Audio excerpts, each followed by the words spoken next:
Nama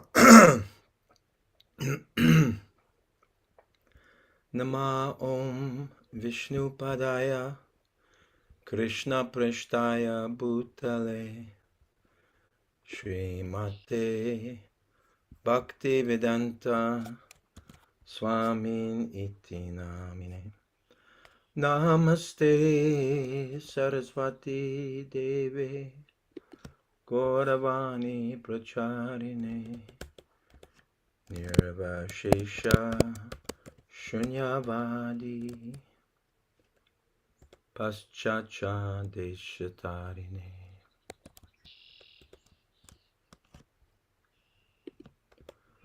Jai Shri Krishna Chaitanya Prabhu Nityananda Shri Advaita Gadadhar Shri Vasadi Gaur Bhaktavrinda.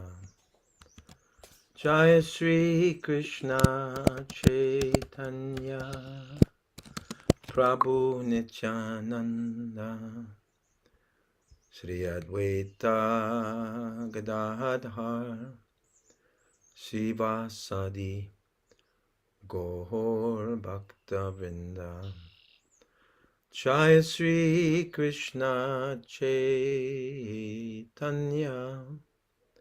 Prabhu Nityananda Shri Advaita Gadadhar Sivasadi Gaur Bhaktavrinda.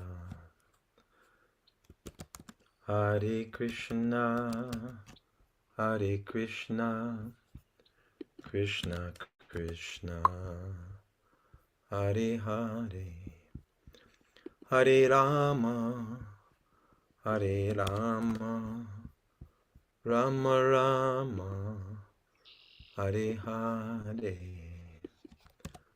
Hare Krishna Hare Krishna Krishna Krishna Hare Hare Hare Rama Hare Rama Rama Rama Hare Hare Hare Krishna Hare Krishna Krishna Krishna Hare Hare Hare Rama Hare Rama Rama Rama Hare Hare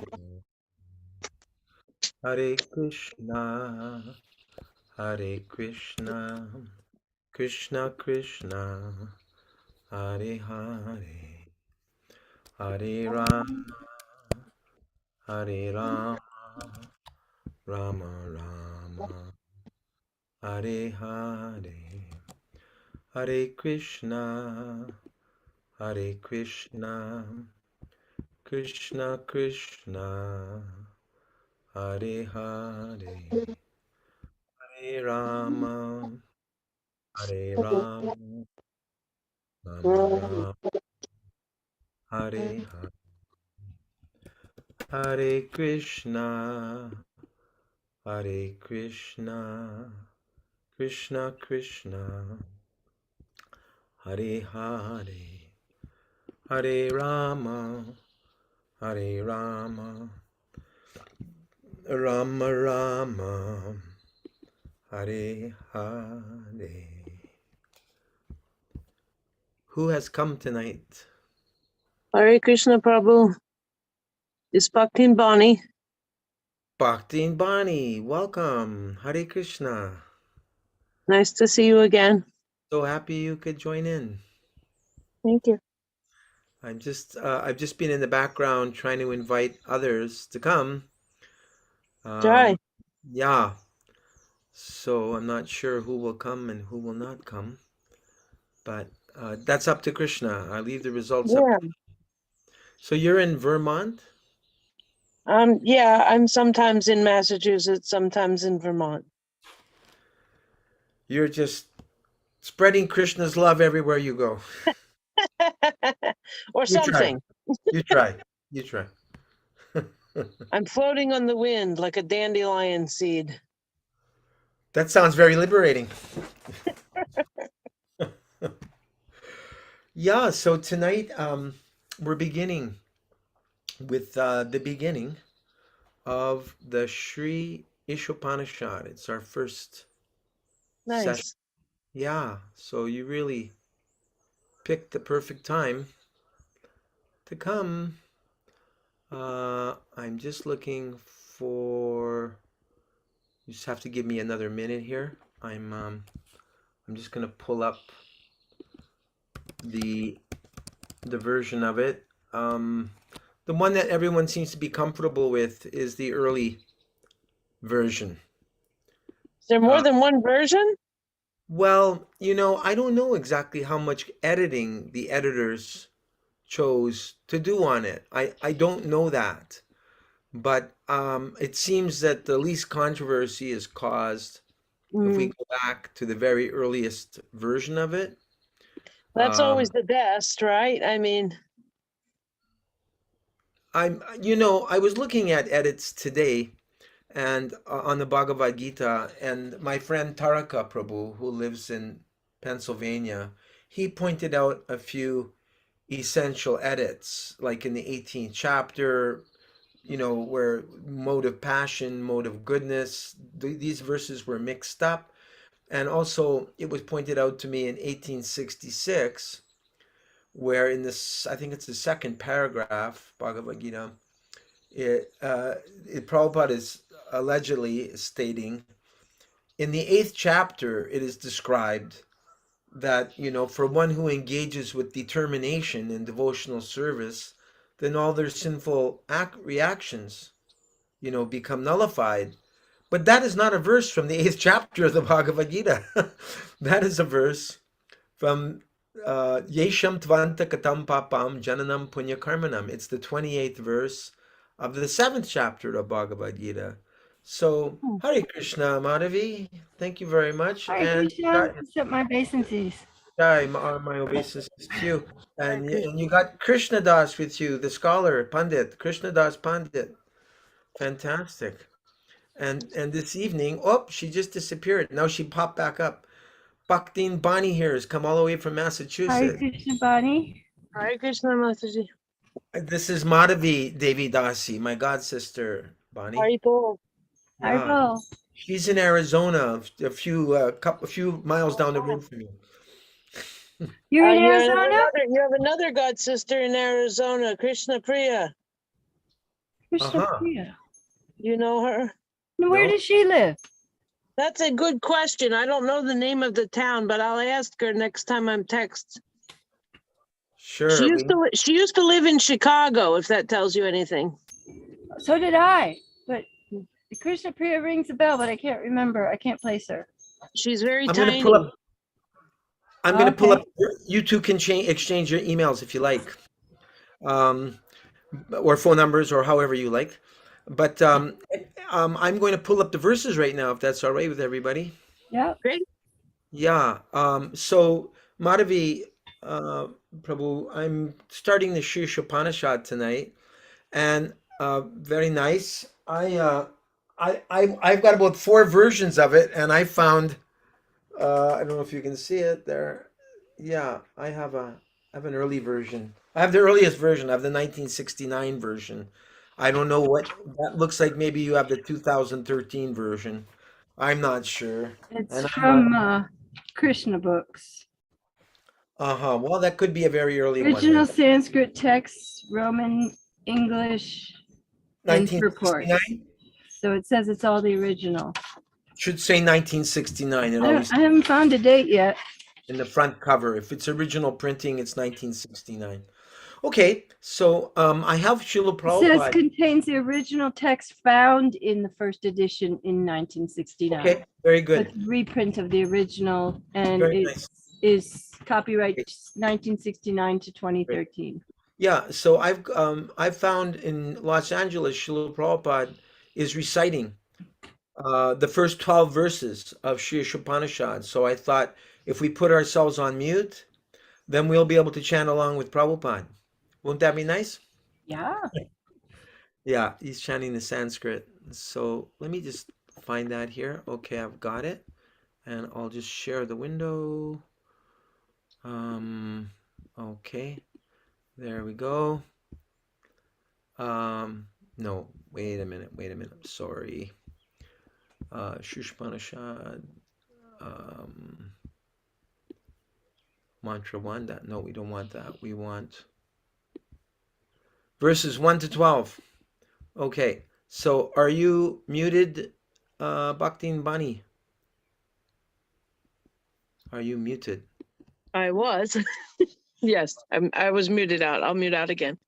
Okay, and then we can chant along with Srila Prabhupada. Okay? Okay, so, all right, share screen. And I hope everyone will be able, I don't know how the audio is going to come across for everybody. Like if you're going to be able to hear it on your end. Here, I'll tell you what, I'll just push this back a bit. Prabhupada's listening to the Govindam prayers. I'll do this as a quick test. You tell me if you can hear this, okay?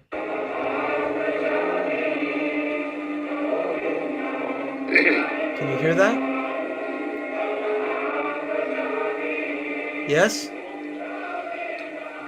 Yeah? Okay, get ready. Om Namada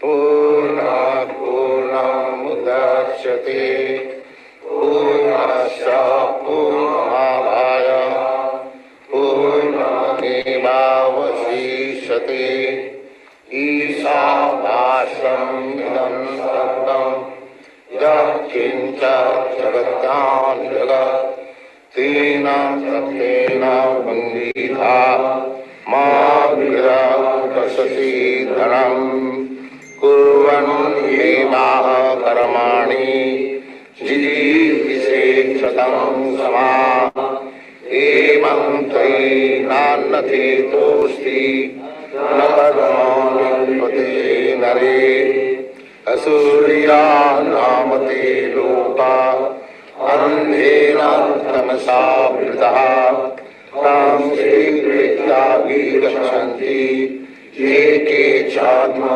hanojanaha anejati tam manaso javiyo nainadeva agnavan purvamarasat tadhyavatannanattiti tishthat tasmin apoma tadishnadati तदेजति तन्नैजति तद्दुर्वे तद्भन्तिके तदनन्तरस्य सर्वस्य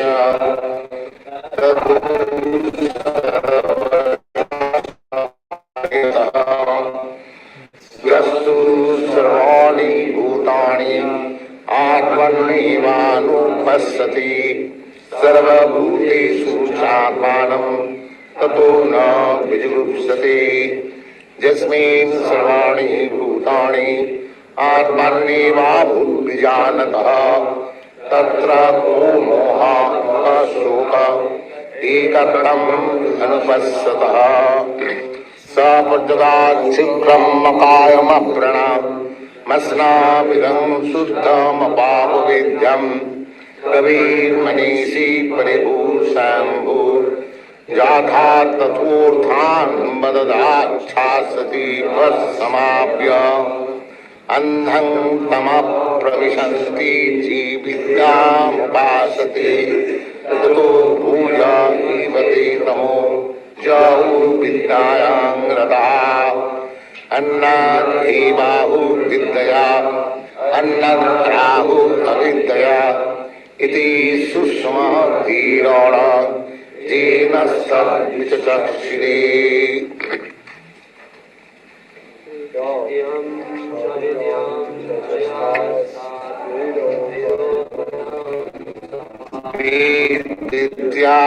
विद्यां च जस्तद्वेदो भयं सः अविद्यामृतं तीर्थः विद्यामृतमस्मृते अन्धं तमः प्रविशन्ति ये सम्मुखी उपासते ततो भूया एव ते तमो जाहु समुद्रां रतः. So thank you, everyone, whoever chanted along with Srila Prabhupada. That was ecstatic. So nice to be able to chant with him. Why don't we each take turns reading the English for these verses? I'll go first, and then Bhakti and Bani, you're next, and then Madhavi, you're next. I don't know if Krishna Das wants to try or not, but I'll leave that up to you, Madhavi. Okay, I'll start off with the invocation. Please make sure you're unmuted. The personality of Godhead is perfect and complete, and because he is completely perfect, all emanations from him, such as his phenomenal world, are perfectly equipped as complete wholes. Whatever is produced of the complete whole is also complete in itself. Because he is the complete whole, even though so many complete units emanate from him, he remains the complete balance. Mantra 1. Bonnie. Everything animate or inanimate that is within the universe is controlled and owned by the Lord. One should only accept those things necessary for himself, which are set aside as his quota, and one should not accept other things, knowing well to whom they belong. Madhavi, Isho, Mantra 2. The purport? No, we're just reading the verses. Oh, okay, sorry. One may aspire to live for hundreds of years if he continuously goes on doing work in that way, because that sort of work will not bind him to the law of karma, and there is no alternative to this way for man. Can Krishnadas read one? Oh, yes, please. That's The short one. Number 3. Full of darkness. The- The killer of the soul, whoever he may be, must enter into the planets known as the worlds of the faithless, full of darkness and ignorance. Well done, Krishna Das. Thank you very much. Mantra 4. Although fixed in his abode, the personality of Godhead is swifter than the mind and can overcome all others running. The powerful demigods cannot approach him. Although in one place, he controls those who supply the air and rain. He surpasses all in excellence. Bani, number 5, please. The Supreme Lord walks and does not walk. He is far away, but he is very near as well. He is within everything, and yet he is outside of everything. Madhavi, number 6. A person who sees everything in relation to the Supreme Lord and sees all entities as his parts and parcels, and who sees the Supreme Lord within everything, never hates anything nor any being. Krishna Das, number 7. One who always sees all living entities as spiritual sparks in quality, one with the Lord, becomes a true knower of things. What is there as illusion or anxiety for him? You're a very good reader. Number 8. Such a person may factually know the greatest of all, the personality of Godhead, who is unembodied, omniscient, beyond reproach, without veins, pure and uncontaminated, the self-sufficient philosopher who has been fulfilling everyone's desire since time immemorial. Bonnie? Those who engage in the culture of nescient activities shall enter into the darkest region of ignorance. Worse still are those engaged in the culture of so-called knowledge. The wise have explained to us that one result is derived from the culture of knowledge, and it is said that a different result is obtained from the culture of nescience. Krishnadas 11. Only one who can learn the process of nescience and that of transcendental knowledge side by side can transcend an effectual influence of repeated birth and death, and enjoy the full blessings of immortality. Mantra 12. Those who are engaged in the worship of demigods enter into the darkest region of ignorance, and still more so do the worshippers of the impersonal absolute. So there's still 6 more mantras to be able to recite. And I hear, okay, now, can everyone see that I'm on mantra 13 now? Yes. Yes. Yes. Okay, good. So we haven't chanted the Sanskrit for this, so we can do Sanskrit and then English, each of us. Anya devahu sambhavad, anya dahura sambhavat, iti shushrumadir anam, yenas chad vichichakshire. It is said that one result is obtained by worshipping the supreme cause of all causes, and that another is obtained by worshipping what is not supreme. All this was heard by the unheard authorities who clearly explained it. Bhakti and Bani, number 14. Is it okay? Here it is. Sambhutam cha vinasham cha yastad vedo bayam saha vinashena mrityum tirtva sambhutyam mritam ashnute. One should know perfectly well about the personality of Godhead and his transcendental name, as well as the temporary material creation with its temporary demigods, men and animals. When one knows these, he surpasses death and the ephemeral cosmic manifestation with it, and in the eternal kingdom of God, he enjoys his eternal life of bliss and knowledge. Madhavi, 15.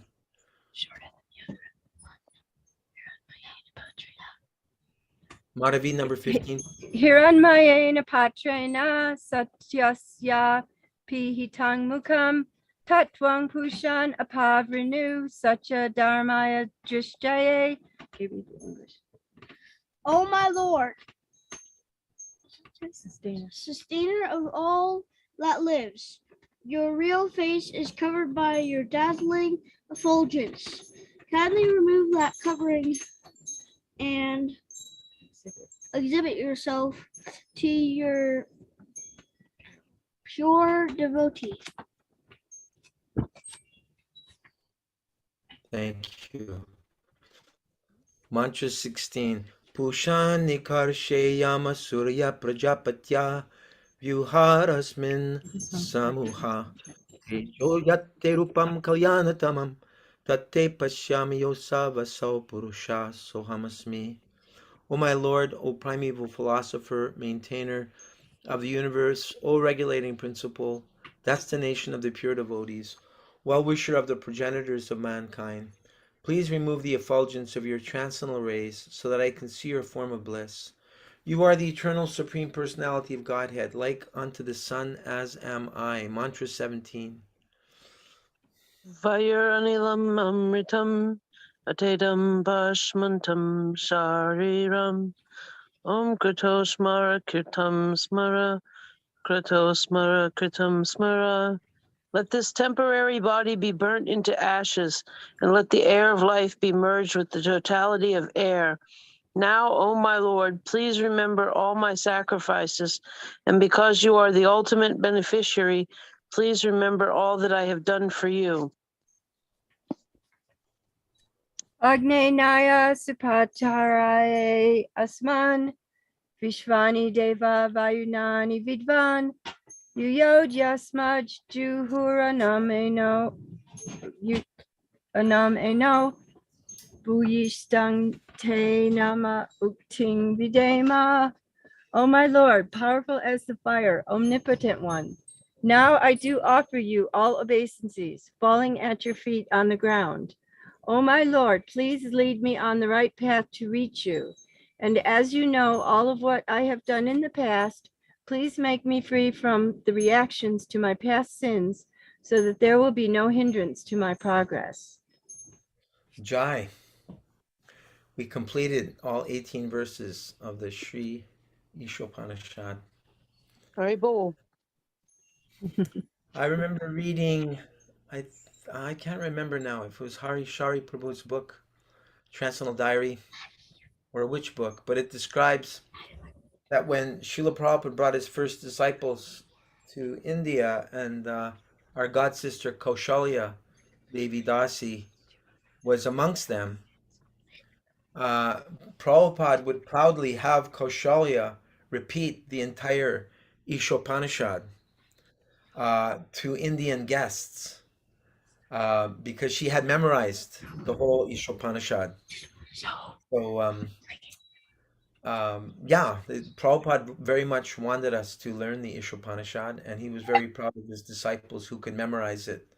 Did you ever memorize the Ishopanishad at one time, Madhavi? Some of it, a lot of it. Yeah. Me too. Back in the good old days. Huh? Back in the good old days. Yeah.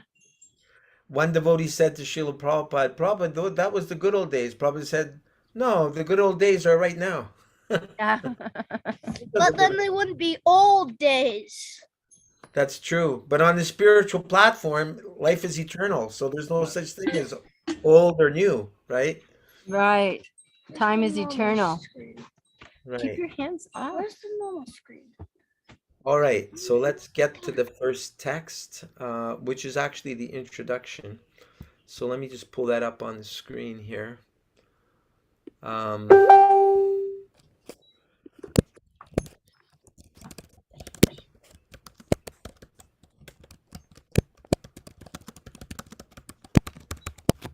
Okay.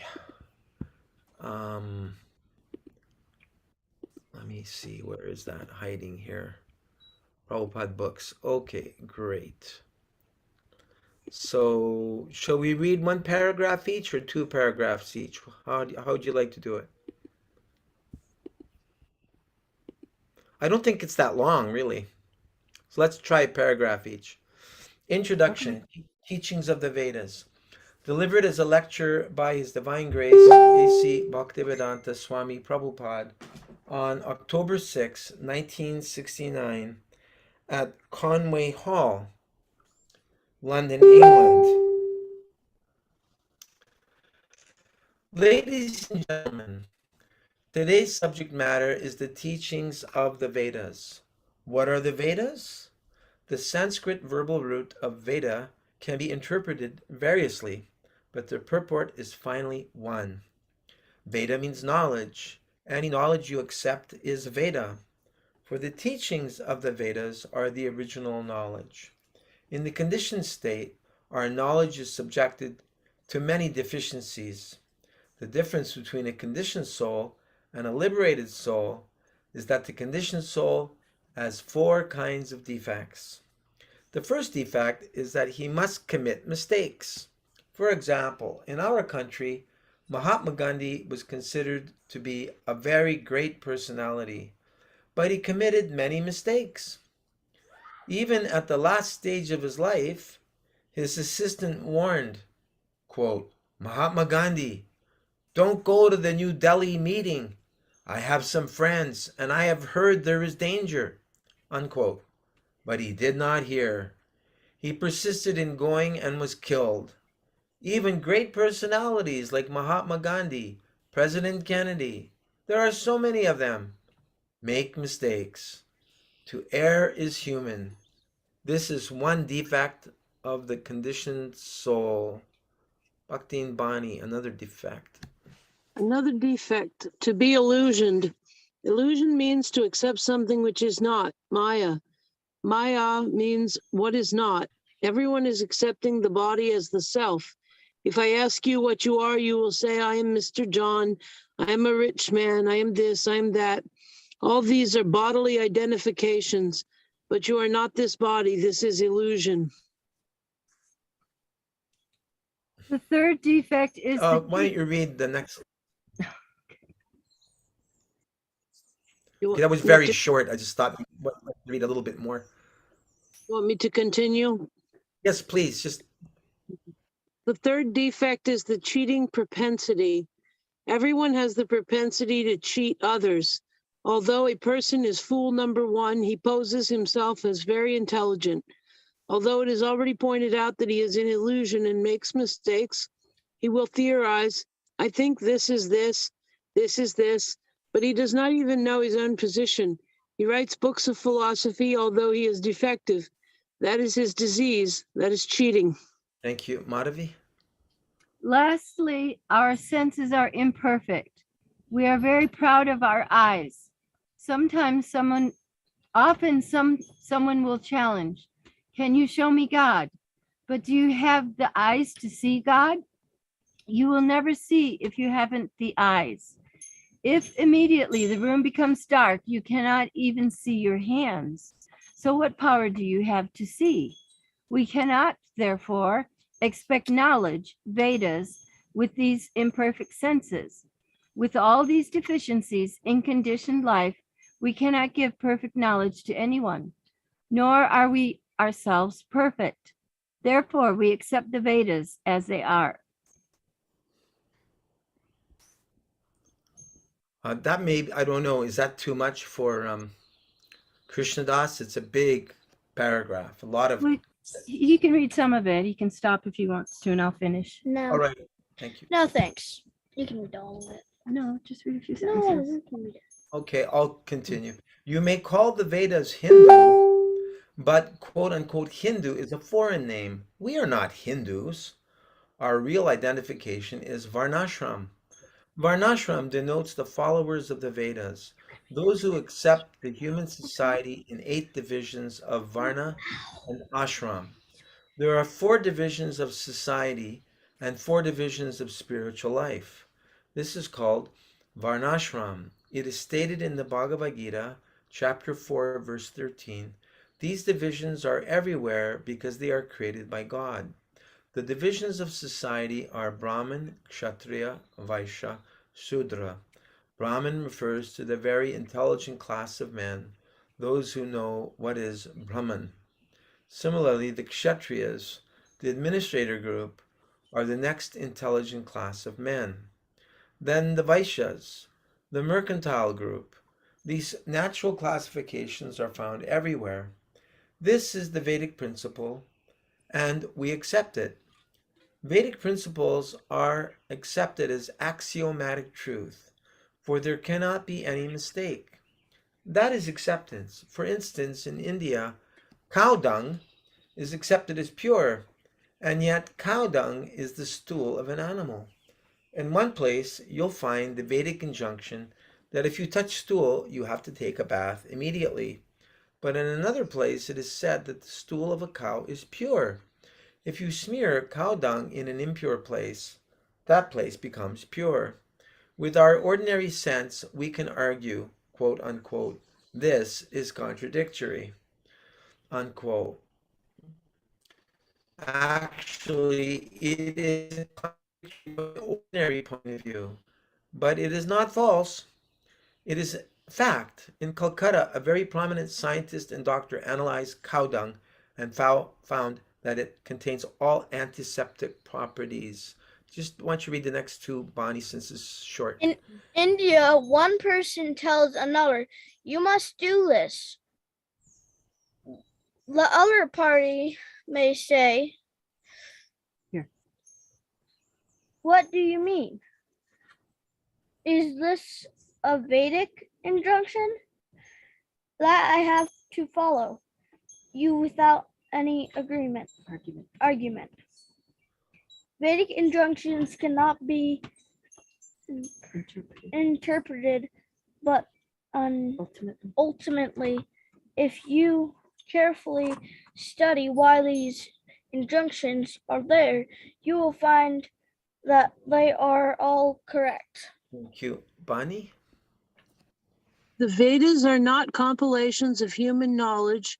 Vedic knowledge comes from the spiritual world, from Lord Krishna. Another name for the Vedas is Shri. Shri refers to that knowledge which is acquired by hearing. It is not experimental knowledge. Shri is considered to be like a mother.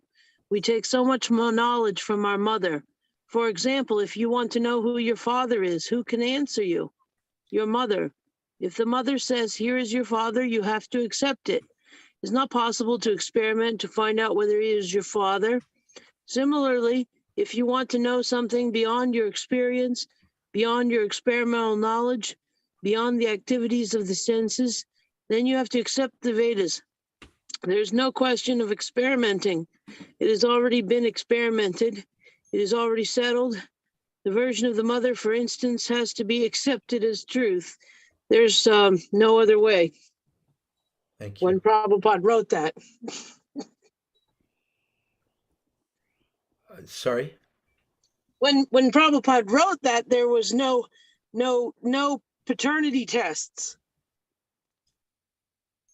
Right. I was thinking the same thing. That's paternity test means DNA, right? Right. Like, I mean, just to clarify, like he wasn't wrong. There certainly was no tests up Right. until very recently. Right. Like 25 years ago, maybe. Right. Madhavi? The Vedas are considered to be the mother, and Brahma is called the grandfather, the forefather, because he was the first to be instructed in the Vedic knowledge. In the beginning, the first living creature was Brahma. He received this Vedic knowledge and imparted it to Narada and other disciples and sons, and they also distributed it to their disciples. In this way, the Vedic knowledge comes down by disciplic succession. It is also confirmed in the Bhagavad Gita that Vedic knowledge is understood in this way. If you make experimental endeavor, you come to the same conclusion, but just to save time, you should accept. If you want to know who your father is, and if you accept your mother as authority, then whatever she says can be accepted without argument. There are three kinds of evidences: Pratyaksha, Anumana, and Shabda. Pratyaksha means not perfect. We are seeing the sun daily, and it appears to us just like a small disk, but it is actually far, far larger than many planets. Of what value is this seeing? Therefore, we have to read books. Then we can understand about the sun. So direct experience is not perfect. Then there is inductive knowledge. It may be like this hypothesis. For instance, Darwin's theory says it may be like this, it may be like that. But that is not science. That is a suggestion. And it is also, will you stop it? It is also not perfect. But if you receive the knowledge from the authoritative sources, that is perfect. If you receive a program guide from the radio station authorities, you can accept it. You don't deny it. You don't have to make an experiment because it is received from the authoritative sources. There's a whole lot of noise in the background. I don't know if you need to mute or not. I'm sorry, somebody just came in the door. I'll mute it now. Thank you. Sounds like wind chimes. Shall I continue? I don't know if Krishna Das is there or not.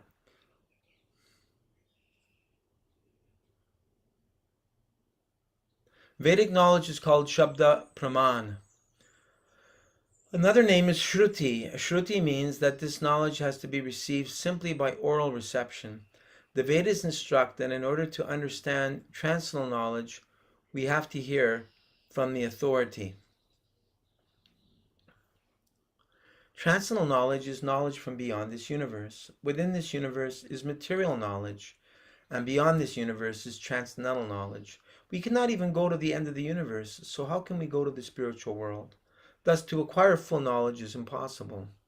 There is a spiritual sky. There is another nature, which is beyond manifestation and non-manifestation. But how will you know that there is a sky where the planets and inhabitants are eternal? All this knowledge is there. But how will you make experiments? It is not possible. Therefore, you have to take the assistance of the Vedas. This is called Vedic knowledge.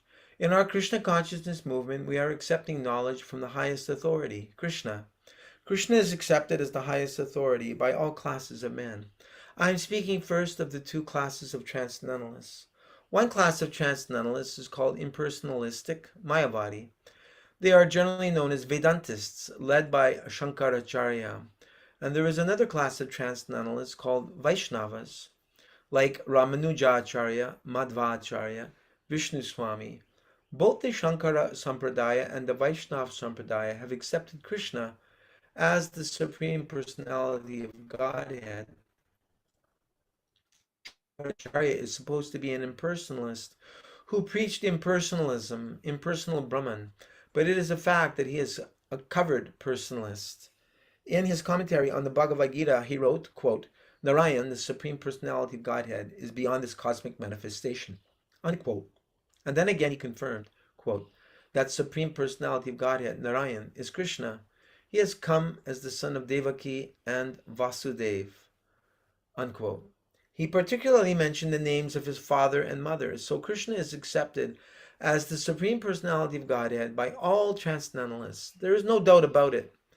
Our source of knowledge in Krishna consciousness is the Bhagavad Gita, which comes directly from Krishna. We have published the Bhagavad Gita as it is because we accept Krishna as he is speaking, without any interpretation. That is Vedic knowledge. Since the Vedic knowledge is pure, we accept it. Whatever Krishna says, we accept. This is Krishna consciousness. That saves much time. If you accept the right authority or source of knowledge, then you save much time. For example, there are two systems of knowledge in the material world, inductive and deductive. From deductive, you accept that man is mortal. Your father says man is mortal. Your sister says man is mortal. Everyone says man is mortal, but you do not experiment. You accept it as a fact that man is mortal. If you want to research to find out whether man is mortal, you have to study each and every man. And you may come to think that there may be some man who is not dying, but you have not seen him yet. So in this way, your research will never be finished. In Sanskrit, this process is called aroha, the ascending process. If you want to attain knowledge by any personal endeavor, by exercising your imperfect senses, you will never come to the right conclusions. That is not possible, Bhaktin Bani. There's a statement in the Brahma Samhita. Just ride on the airplane which at the speed of mind. Our airplanes can run 2,000 miles per hour, but what is the speed of mind? You are sitting at home, you immediately think of India, say 10,000 miles away, and at once it is in your home. Your mind has gone there.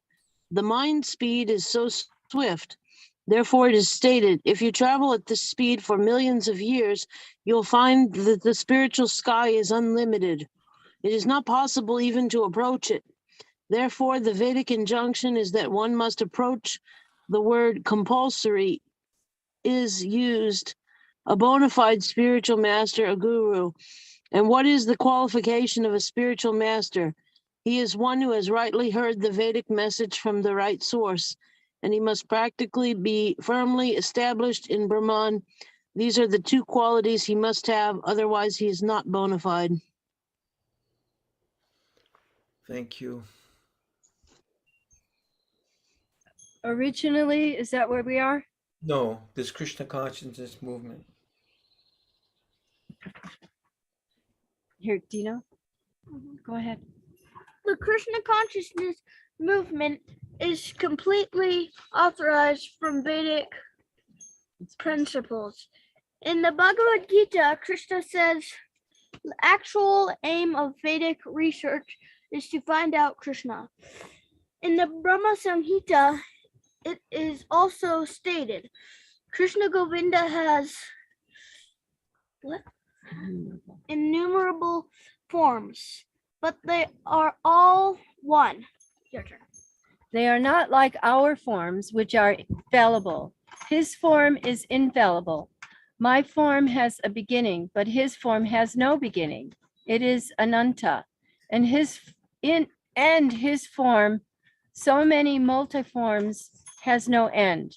My form is sitting here and not in my apartment. You are sitting there and not in your apartment. But Krishna can be everywhere at one time. He can sit down in Goloka Vrindavan, and at the same time, he is everywhere, all pervading. He is original, the oldest, but whenever you look at a picture of Krishna, you you'll find a young boy 15 or 20 years old. You will never find an old man. You have seen pictures of Krishna as a charioteer from the Bhagavad Gita. At that time, he has not less than 100 years old. He had great-grandchildren, but he looked just like a boy. Krishna, God, never becomes old. That is his supreme power. And if you want to search out Krishna by studying the Vedic literature, then you will be baffled. It may be possible, but it is very difficult. But you can very easily learn about him from his devotee. His devotee can deliver him to you. Here he is, take him. That is the potency of Krishna's devotee. Originally, there was only one Veda, and there was no necessity of reading it. People were so intelligent and had such sharp memories that by once hearing from the lips of the spiritual master, they would understand. They would immediately grasp the whole purport. But 5,000 years ago, Vyasadeva put the Vedas in writing for the people in this age, Kali Yuga. He knew that eventually the people would be short-lived, their memories would be very poor, and their intelligence would not be very sharp. Therefore, let me teach this Vedic knowledge in writing. He divided the Vedas into 4, Rig, Sama, Atharva, and Yajur. Then he gave the charge of these Vedas to his different disciples. He then thought of the less intelligent class of men, Shri, Shudra, and Dvijabandhu. He considered the woman class and Sudra class, worker class, and Dvijabandhu. Dvijabandhu refers to those who are born in a high family, but who are not properly qualified. A man who is born in the family of a Brahmin, but is not qualified as a Brahmin, is called Dvijabandhu. For these persons, he compiled the Mahabharata, called the History of India, and the 18 Puranas. These are all parts of the Vedic literature, the Puranas, the Mahabharata, the 4 Vedas, and the Upanishads. The Upanishads are part of the Vedas. Then Vyasadeva summarized all Vedic knowledge for scholars and philosophers in what is called the Vedanta Sutra. This is the last word of the Vedas, Bunny. Bunny? Vyasadeva personally wrote Vyasadeva? Yeah. Is that correct? Yes. Vyasadeva personally wrote the Vedanta Sutra under the instructions of Narada, his Guru Maharaj, spiritual master. But still he was not satisfied. That is a long story described in Srimad Bhagavatam.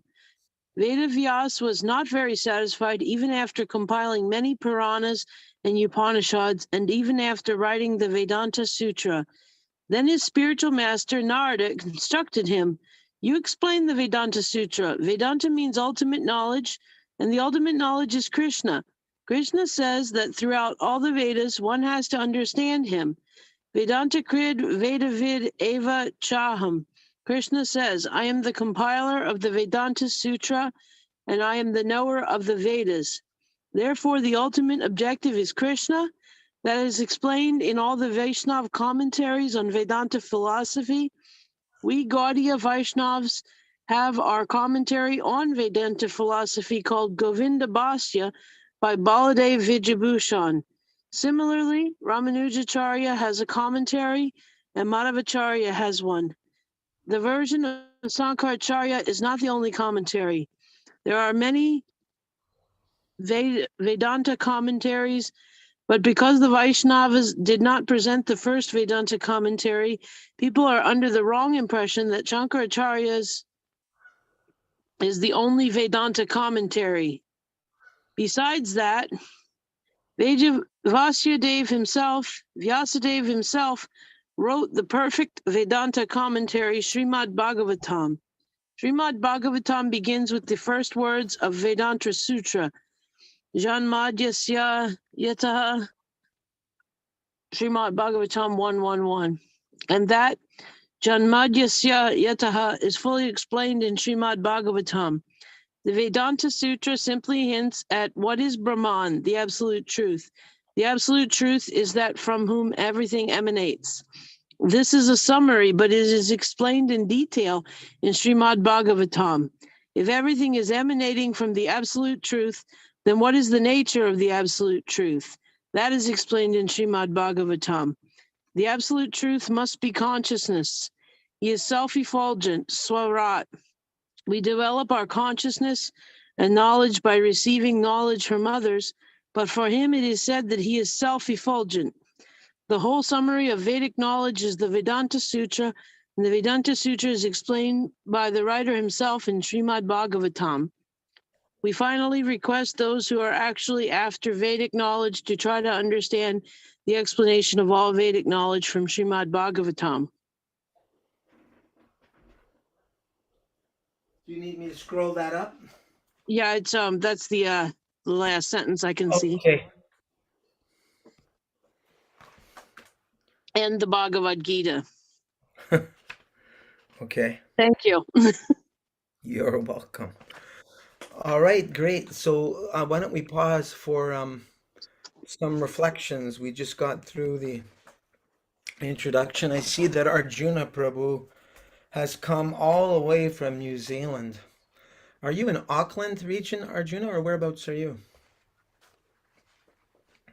Yeah, I'm in Auckland.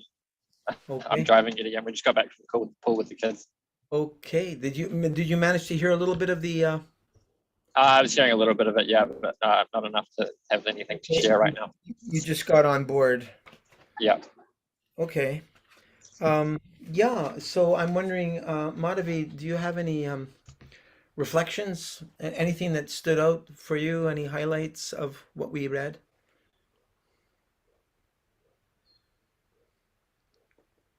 You're muted, I think. Are you?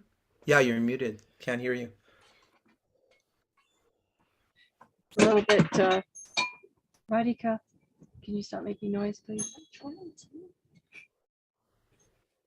In the last paragraph there, where it says the absolute truth must be consciousness, Mm-hmm. in my book, which is the original, it says the absolute truth must be conscious. And that may seem like a small thing, but to me, it appears to be a big thing. Uh-huh.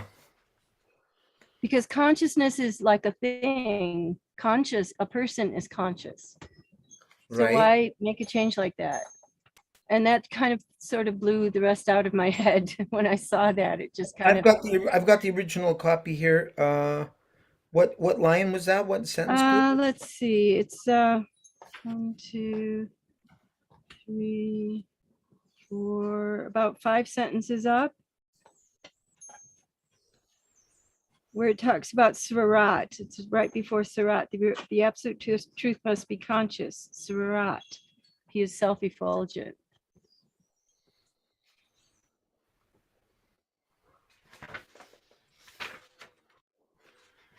I'm trying to find it. I'm sorry. I'm looking. Yeah, it's just a lot to find. It's a couple sentences after the I'll quote. go back. I'll go Did you back. find it? I'll look for it on the screen here. Okay. How far up?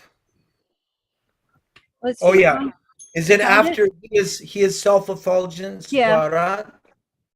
It's right before We Swarat. The develop our absolute truth must be conscious. Swarat. He is self-effulgent. That's it, right there. Here it has the absolute truth must be consciousness. Yeah. Okay, so is that not the original version? The original says conscious. Okay, well, because this version claims to be the original as well. So This version online? yeah, so I can't say. I'm looking at my book. The absolute truth must be conscious, it says in. That's what this says. Okay, so. Well, this says 1974 edition, the online says. And this says the original from I see, from 69. From 1969. We both have the 69, so this is not the original. Yeah, I had heard they started doing changes as early as 74, so. Uh-huh. Just okay. Mm-hmm. I know it's not the kind of feedback you were looking for, but that's just. No, I'm not looking for a particular type of, I'm just, reflecting. You have a thought on that, Arjuna Prabhu? What does the changed version say? Sorry. The changed version says the absolute truth must be consciousness, and the 69 version says the absolute truth must be conscious. Yeah, that's weird. I don't understand what Kind would of a moot motivate that point. change. Well, consciousness is a quality. Right. So that's kind of an impersonal way of describing something, to say it must be a quality. Right. As opposed to saying it must be a being which possesses that quality. Right. Which is what's in the original. That makes far more sense. Right. Uh-huh. Right. It turns it impersonal. That was how it struck me. So this 74 version appears to be more impersonal. Yes? That's Yeah, it's a strange way of wording it. I mean, I'm always having dialogues with Christians, and they take weird features like that and want to make them things of their own. Like God is a being among he's the ground of being, which is itself not a being. And it's like, what are you say doing that with again? language? Say that again, please. God is the ground of all being. Yeah. Without being a being among beings. Oh, so how do they word it? He's not a being among beings, but is rather the ground of being itself. Right, existing. That's impersonal. Yeah. Yeah, it is impersonalism. Well, it's really funny. A lot of these Christians, when they look to Vedanta, they love Shankaracharya, and I can never get over that, because it's like you're going straight to the atheism. The kind of Christianity that would be classical theism. Classical theism, you'll find Catholics and Protestants who are classical theists, and you'll find Catholic and Protestants who are theistic personalists, I think would be the term. And that fits more with our view. Thank you, Jiva. Jiva gave me some chips. It's not at all true in the born again Christian churches.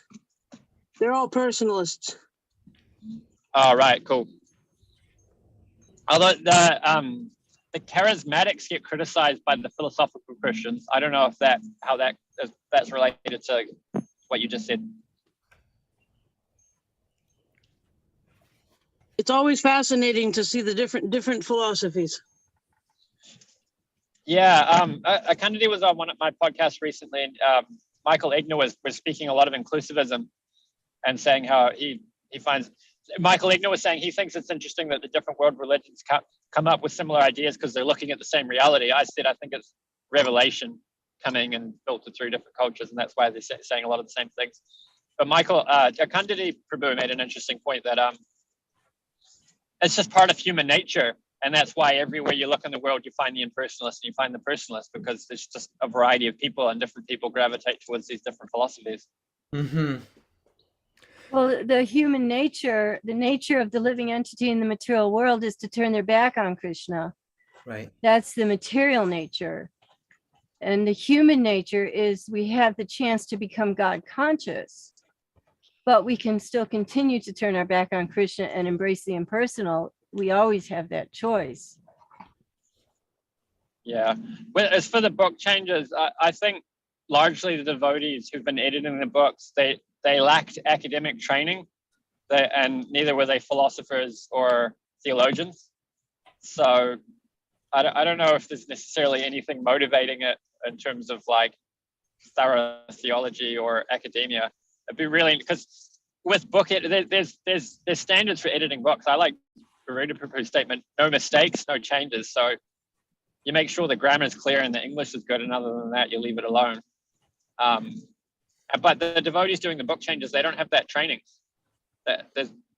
We deride Western academia so much. Your voice cut out. I don't know what happened to you. Did it? Can you not hear me now? Yes, you're in and out. Okay, we hear you. I thought it was using my Bluetooth headphones. I'll hear you. Is it you? Can you hear me all right now? Yes. Yeah, my phone fell off, but I think it's using the Bluetooth. If you actually get the, like the honeybee to go and get the honey that it has to offer, there's a lot that the devotee community could benefit from studying how academics have done philosophy of religion and done theology and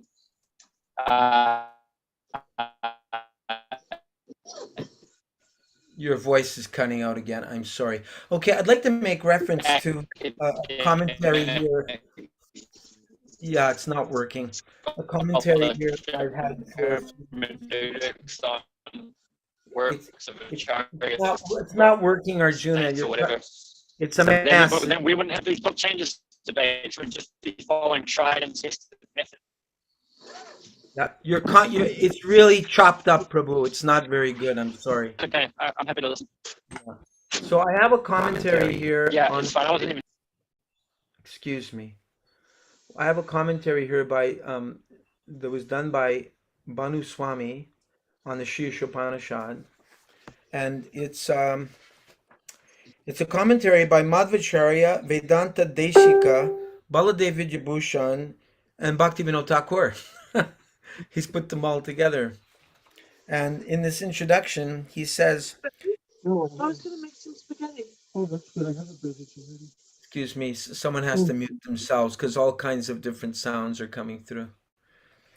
The head of the Vedas is the Upanishads. They are the final conclusion of the Vedas and thus are called Vedanta. In the words of the followers of Vedanta, they are called Shruti Prashtana, Shruti texts without author and eternal. Vyas, in order to harmonize the statements of the Upanishads, wrote the Vedanta Sutras. That is called Nyaya Prashtana, work involving logic to find the meaning of the Upanishads. The Mahabharata and Puranas, which he also wrote, are called Smriti Prashtana, small texts authored but following the Vedas. Upanishads are the crown jewel of the Vedas. What is Veda? Veda comes from the verbal root vit, meaning to know or be aware. Veda yati dharman brahma cha vedaha. The scripture that teaches about Dharma and Brahman is called Veda. They are the sound incarnation of the Lord. The Vedas are usually in verse with meter, and each verse is called a mantra. A collection of mantras is called a shukta. A collection of shuktas is called a samhita. The Brahmanas, another part of the Vedas, deal with mantras for sacrifice and rules for sacrifice. They are usually written in prose. The Aranyakas are another part of the Vedas, similar to the Brahmanas. Upanishads are the fourth part of the Vedas. The meaning of the word Upanishad is as follows. Those scriptures which help the practitioner achieve liberation and bring the person close to the Lord are called Upanishad. Upa means near, and Nishidati means bring. Or the word may be divided as Upa, meaning near, and Ni, meaning certainly, and Sad means to loosen, destroy, or attain. That knowledge which loosens bondage with certainty, destroys the ignorance concerning the Jiva Swarup, and brings one close to the Lord is called Upanishad.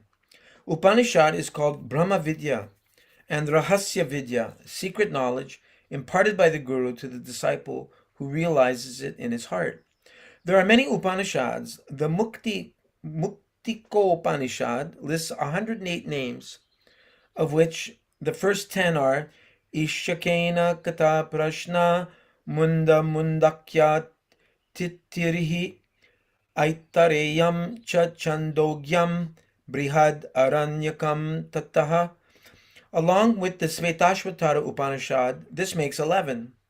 Shankara wrote commentaries on them. Some claim that Shankara did not write the commentary on Svetashvatara since it contains many mantras describing the Supreme Lord and his energies. But this argument is defeated by the fact that Shankara quotes the Svetashvatara many times in his commentary on Vedanta Sutras. Shri Ramanujacharya did not write any commentaries on the Upanishads himself, but his follower Rangaram Anuja wrote commentaries on them, except Ishopanesha. Sri Madhvacharya wrote commentaries on the 11 Upanishads. Baladev apparently wrote commentaries on 10 Upanishads, but unfortunately, except for the Upanishad commentary, none can be found at present. Ishopanesha takes its name from the first word of its first verse. It is the last chapter of the Shukla Yajur Veda, containing 40 chapters. Because it is contained within the Vajrasaneya Samhita, section, it is called Vajrasaneya Sanghitopanishad. Its 18 mantras describe the Paramatma, Jiva, and the Jiva's goal. What is the sum and substance of the Shruti, including the Upanishads, Smriti, and Nyaya Prasthana? Vyas, after writing all the scriptures for the benefit of the Jivas, wrote the Bhagavatam to explain the meaning of the Vedanta Sutra, Mahabharat, Gayatri Mantra, and the Vedas. It is worshipped as the crown jewel of all the scriptures. Bhagavatam contains the essence of Shruti, Smriti, and Nyaya Prashthanas. Thus, we can understand the meaning of the scriptures through the conclusions of Bhagavatam. Thus, the meaning of the Upanishads should not contradict the conclusions of Bhagavatam. So that now brings us to the invocation of the Shri Ishopaneshad. And let's see if we can get there by clicking this button. Yay. Okay, so there it is.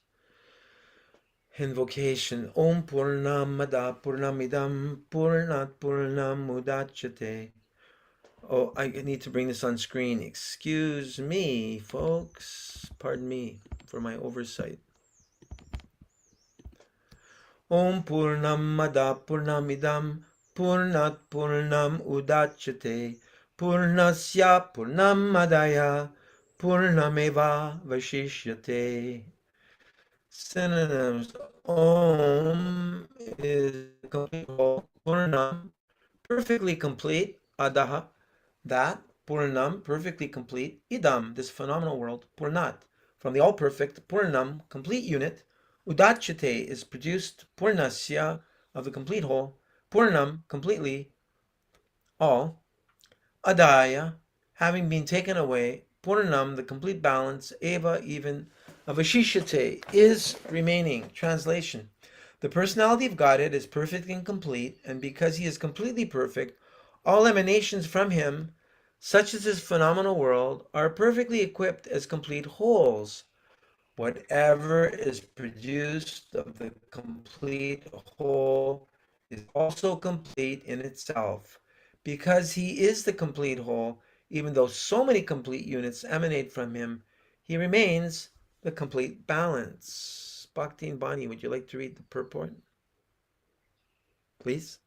This is the complete whole. Yeah. The complete whole, or the supreme absolute truth, is the complete personality of Godhead.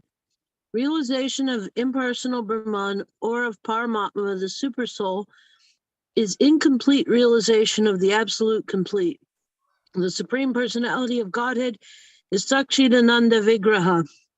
Realization of impersonal Brahman is realization of his Sat feature or his aspect of eternity.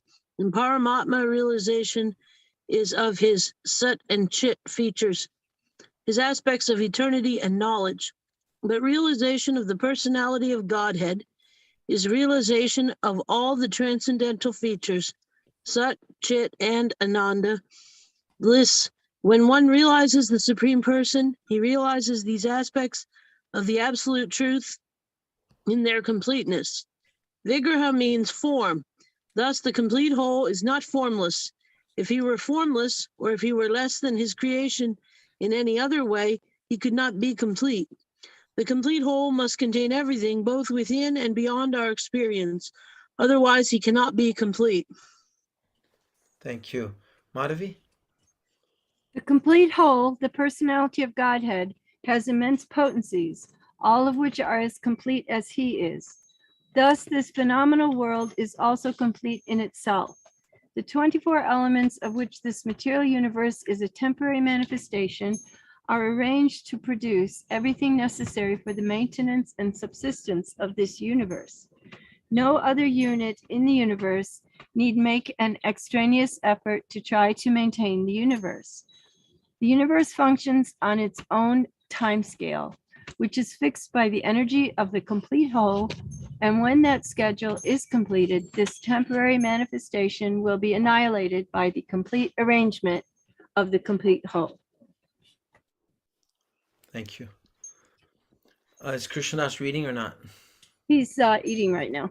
All facilities are given to the small complete units, namely the living beings, to enable them to realize the complete whole.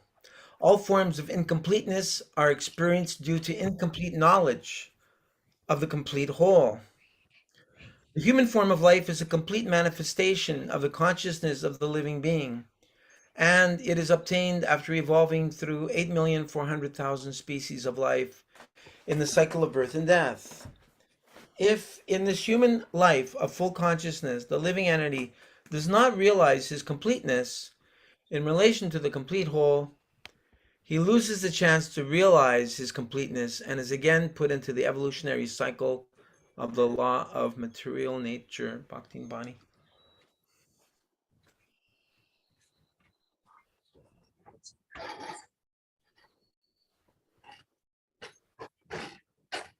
Because we do not know that there is a complete arrangement in part of this is, thank you.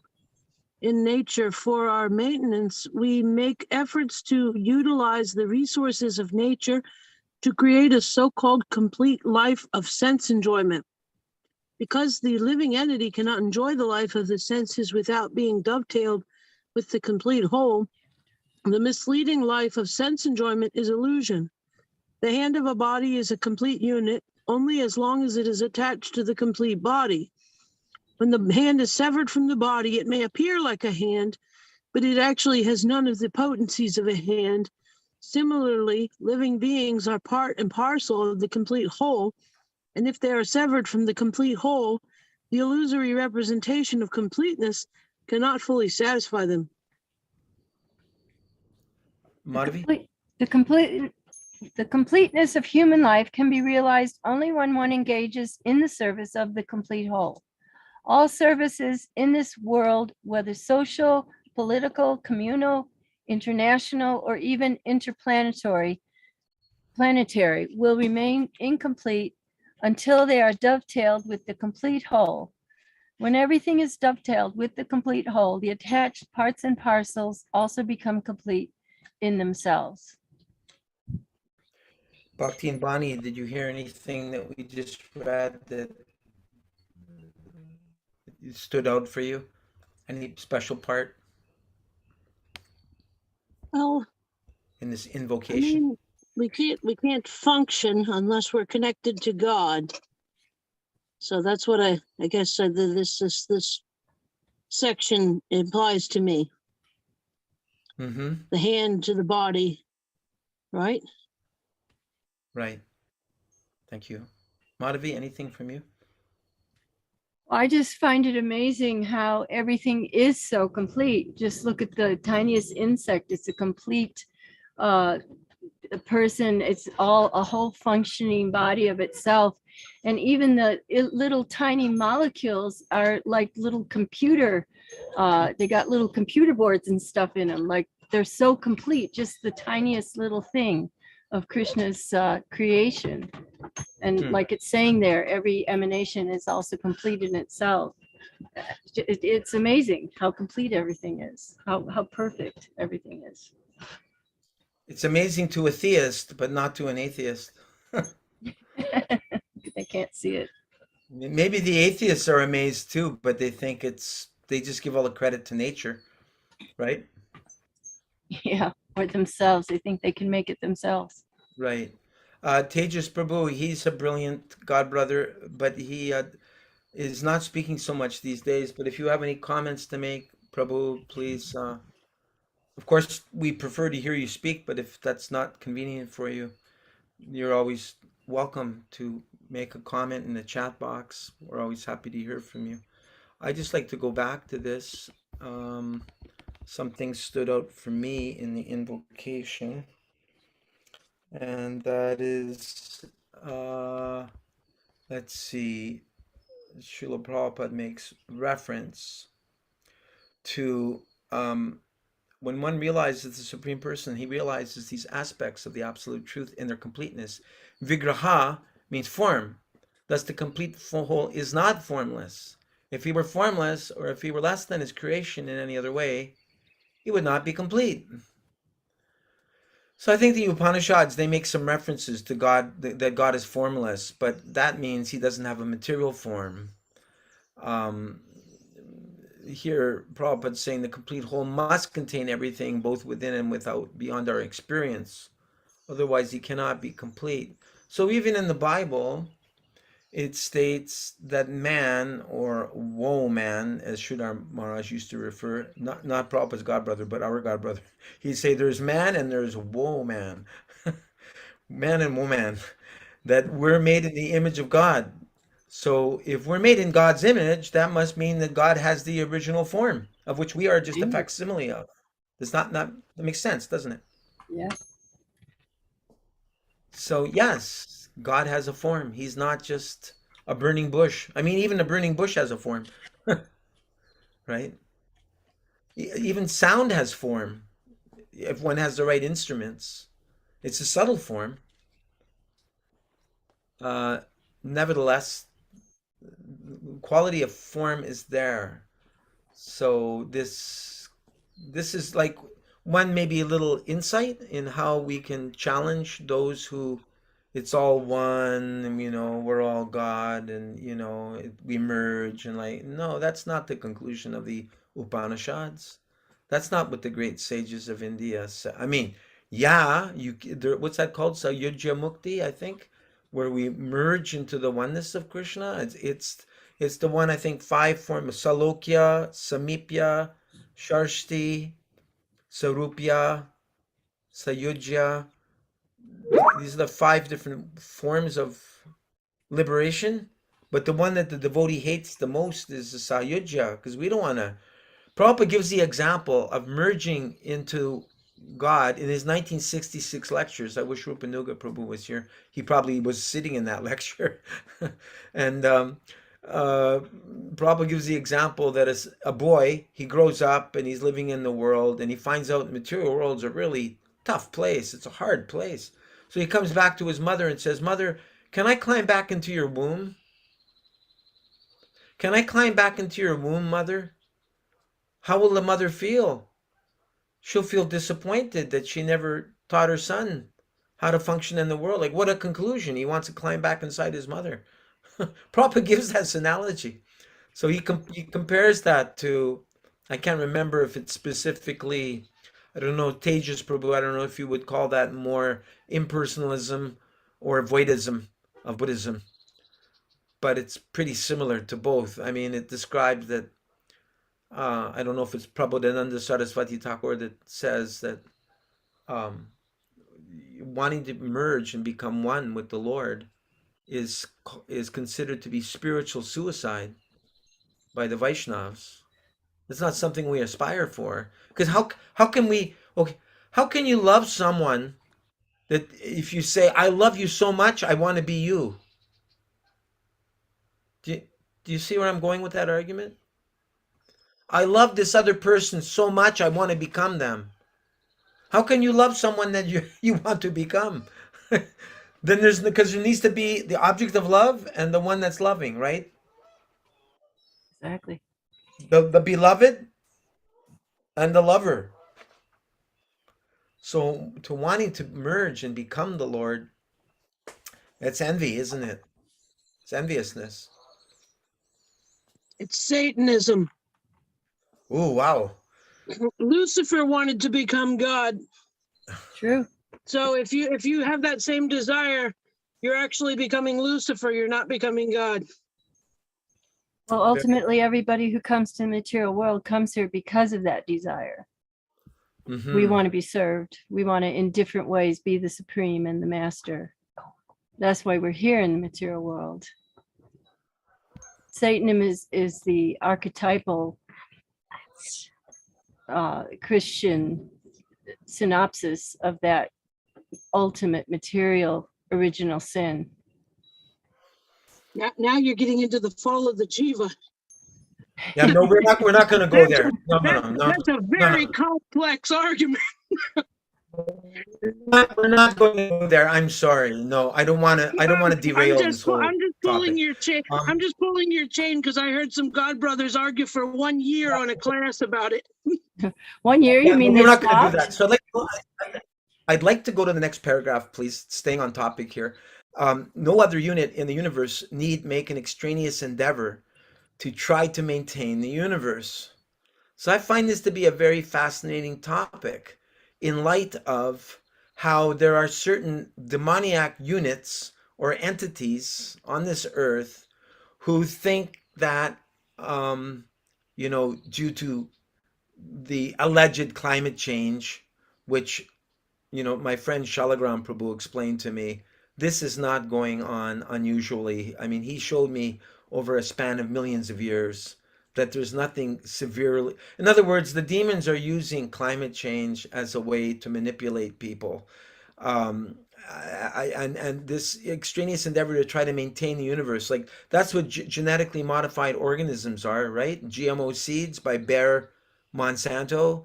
It's like, no, no, no, you have to take our route of buying our seeds instead of being sustainable by using the seeds from your own plants. No, we're going to provide you with seeds that you can only buy from us. And in the name of becoming more sustainable, right, Madhavi? Right. Yeah, that's what they're doing. And they're making their seeds so that they won't reproduce as well. And also you have to sign a contract with them so that you have to use all of their poisons on when you're growing them too. Yeah, thank you. So here, Prabhupada's saying, no other unit in the universe need make an extraneous endeavor to try to maintain the universe. But the demons are claiming that unless we come under their clutches, only then will we be sustainable. And there's nothing further from the truth than But that. whenever they use the word sustainable, they mean the opposite. That they've completely misused that word. It doesn't even mean anything anymore. Right. Because everything they do is unsustainable by true definition. Thank you. And so I was told by devotees that there's, I forget the name of it now, but their signs are up in our Mayapur property. And this organization has built, children's playgrounds there and a pond, but they also are there to inject the Bengali women. And if you trace back the source of who this humanitarian organization is, that uses the word sustainable, it actually goes back to George Soros. It goes back to one of these demons. And they've entered into our ISKCON community. That's why Prabhupada said the sinister movement has entered into our society. That's right. So it makes you wonder how awake our leadership is in Mayapur, with all due respect to all the great Vaishnavas that reside in Mayapur. I have this question for them. Are they aware of any infiltration that's going on, specifically with this Hanuman's website has disappeared. Whose Really? website? Who? Hanuman in Croatia's website has disappeared. Oh, well, he passed away some time ago. Yes, Oh, yes. really? But somebody said his registration of his website was good till June. Okay. Anyway, I'm not going to go there.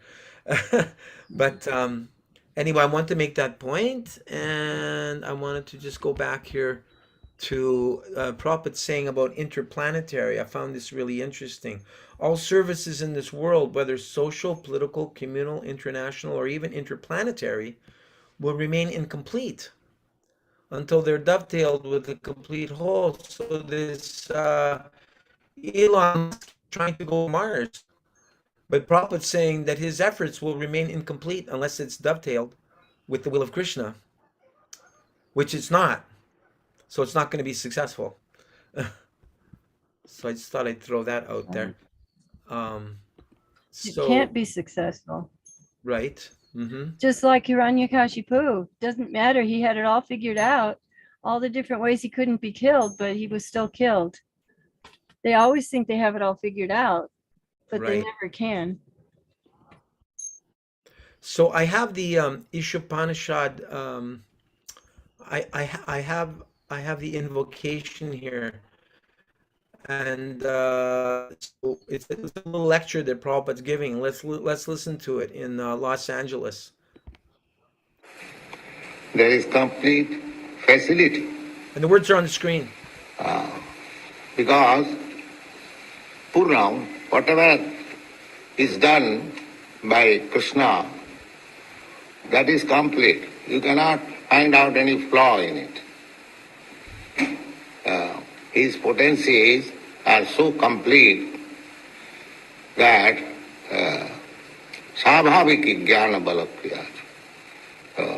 Just like a child, if you love, immediately there is some response.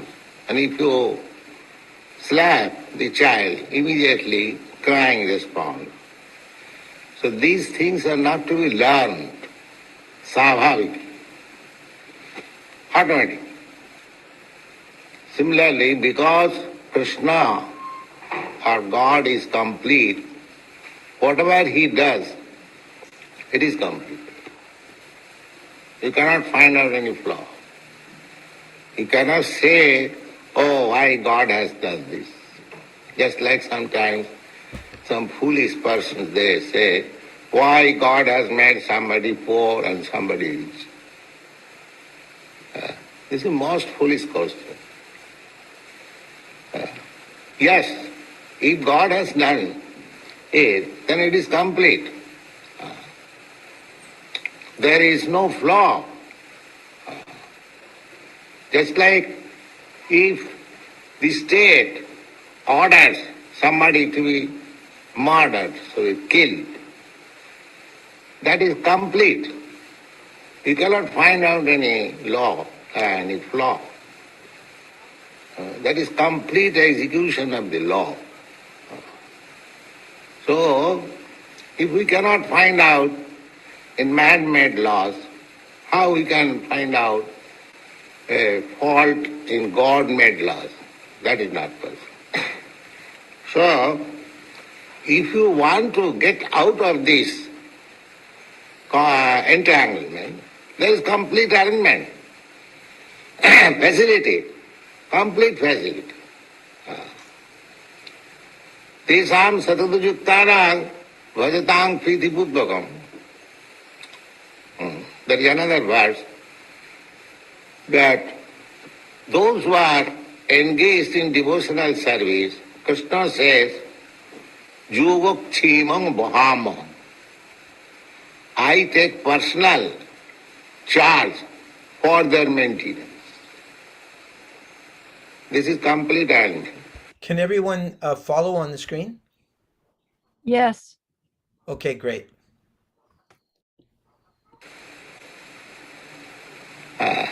Just look to the karmi world. Now, so far, we are concerned. We have to pay installment $2,000 for this house. And we have to spend another $2,000 for our maintenance.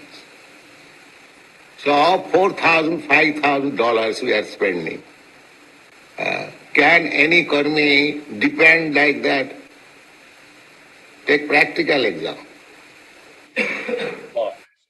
Can they depend on paying $5,000 bills without any arrangement? They will have no sleep at night. And we are freely moving. Because we are sure Krishna will provide, and he is providing.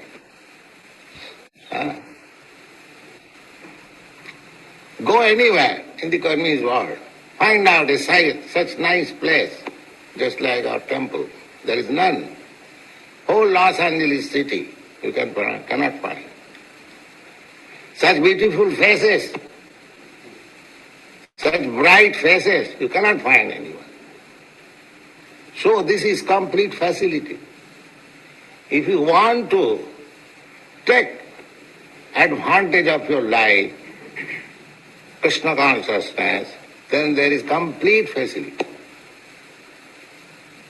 Come to the practical point. There is no theoretical, it is practical, experimental. So therefore, there is complete facility for the small complete units. We are complete units, small. God is great and you are small. small, just like a big machine, and there is a small screw. So the complete facility, completeness of that small screw is to become fitted in that particular place. Then it has got value. And if it is out of touch of the machine, falls down, it has no value. So complete facility is there. Just yourself dropped into that hole and the screw is placed there, or it has value. When the screw is lost, you have to purchase from the store at the cost of $2. And when it is fallen down, it is not even worth 1 cent. The same screw. So we are complete units. So long we are otherwise useless. Jayasam Purusham Sakshat Atma Prabhamam Isharam Na Bhajanti Sanad Bhrishtapatam Tadha. Why India has fallen down? Because the so-called rascal, they are claiming that I am Brahmin. But what is your occupation, sir? Oh, I am serving as a coolie. Is that Brahmin's business? Actually, I have seen India, a person, Tiwari ji, born of a Brahmin family and is fully in handcart with great labor. And some foolish person also offering respect and he is offering blessings while drawing the cart. I've seen it. These things are going. He does not know that now I am fallen. Why should I claim as Brahmin? I am cheating. So one should keep in his own position. If you want to become a Brahmin, then keep your position as the mouth of the Lord. Simply if you take thread ceremony and become something else, no, then you don't take that advantage, facility. Mouth of the Lord is when Krishna speaks from his mouth. He spoke the Bhagavad Gita from his mouth. So if you keep yourself to the business of his mouth, then you have to preach. Then you are Brahmin. Mukho bahu urupadebhyo. As we have got divisions in this body, this mouth, the arm, the belly and the leg, similarly, the gigantic body of Krishna, Virata Purusha, his mouth is this Brahmins, his arms are the Kshatriyas, his belly is the Vaishyas, and the legs are the Shudras, or the Brahmachari, Grihastha, Vanaprastha, Sannyas. So they have got different position in the different parts of the body of the whole, complete whole. So if you keep to your position and act like that, take the facility, then you are complete. Otherwise, like the screw, you are thrown away, you have no value. So here it is stated, there is complete facility for the small complete units, namely the living beings, to realize the complete. To realize the complete, what is my relationship with the complete? And all forms of incompleteness are experienced only on account of incomplete knowledge of the complete. We are thinking that I am equal to God, I am God. This is incomplete knowledge. But if you know that I am part and parcel of God, that is complete. The Mayavadi philosophers, the atheists, they are claiming that who is God? I am God. That is incomplete. the human form of life is a complete manifestation of the consciousness. Now, this complete consciousness you can revive in this human form of life. The cats and dogs, they cannot understand. So if you don't take the facility, then you are atma hanajana. You are killing yourself, committing suicide, as it is said. Atma andhena, tamasa brita, dang sri pityabhigachanti, jeke atma hanajana. After death, prityavi. After pritya means after death. So, don't be atma hanajana. Utilize your life in complete facility. That is our business. Thank you. Jai Srila Prabhupada. How did everyone like listening to that lecture? It was great. Very nice.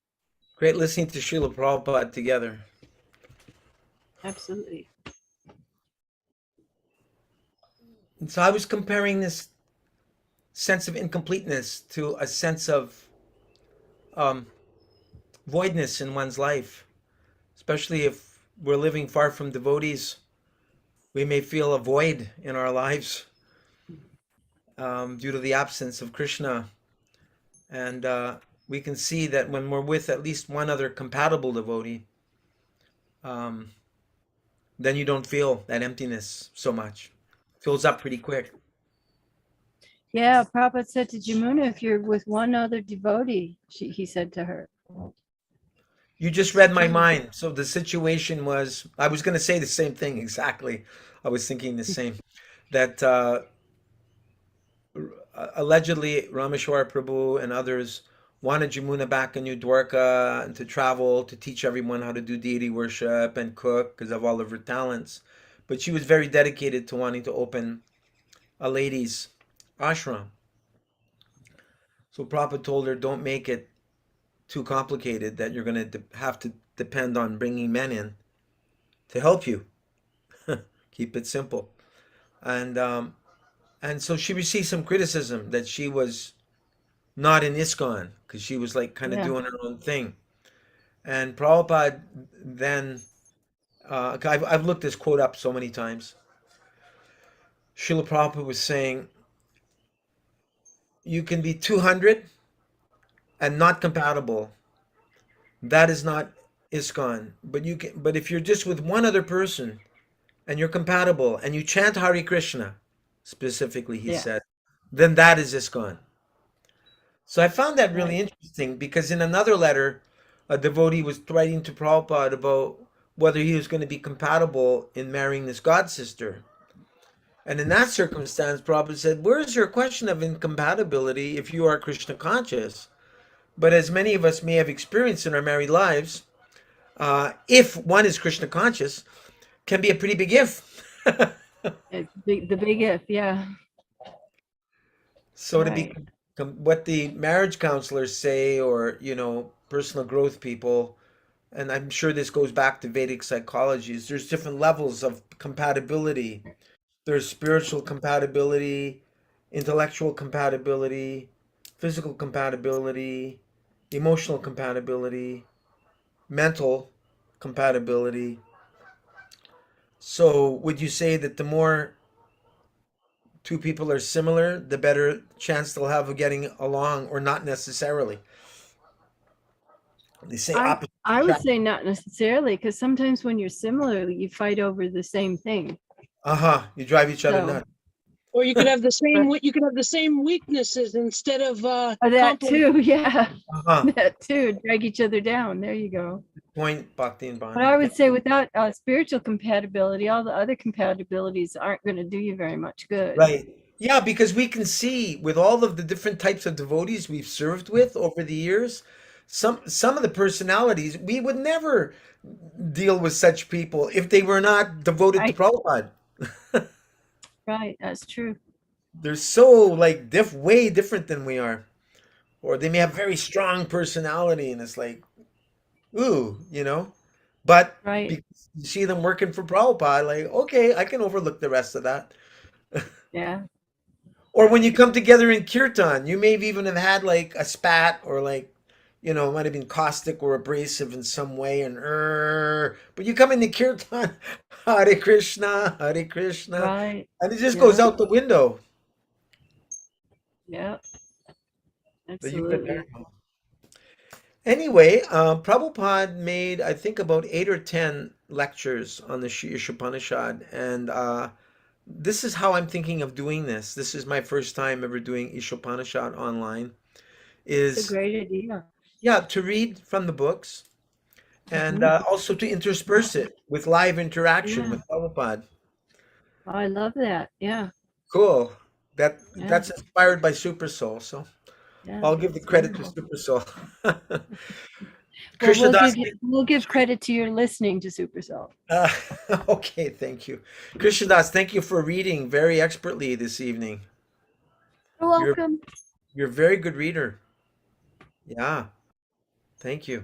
You made a lot of spiritual advancement tonight reading the Sri Ishopanishad. We all did. And because we listened to you reading, we also got purified. And you got Right. purified. So we're helping each other go back home, back to Godhead. All right. I'm sorry that Rupanuga Prabhu could not make it tonight. Yeah. What happened to Rupanuga tonight? No idea. But I Okay. told him if he ever can't make it, to please let me know because I'm advertising to people. Please join us for Rupanuga. Right. Yeah. So I think if I had an 83-year-old body, I'd probably have some good reasons why not to be able to make it. Yeah. Right. Yeah. If you So were a man. if I was a man, why why not a woman?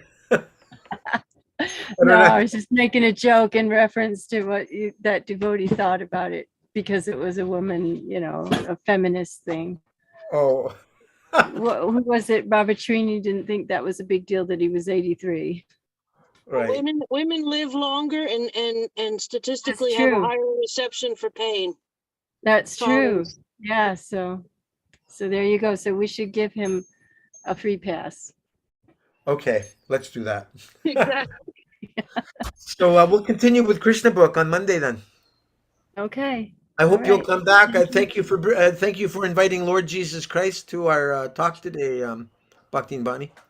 Well, I thought that'd be a lot nicer for you than my messy kitchen. Yeah, that's why I've got this is the original cover actually. This is the original cover art for the Shri Ishopanishad. I put that up. It's very beautiful. The very first one. I thought this would be better than my messy living room. All right, so please accept my respectful obeisances. Please accept mine. Vanchakopa Vaishnavibhyo Namo Namaha. Srila Prabhupada ki Jai. Nitai Gaur Premanandi. Hari Hari Bol. Haribol. Haribol.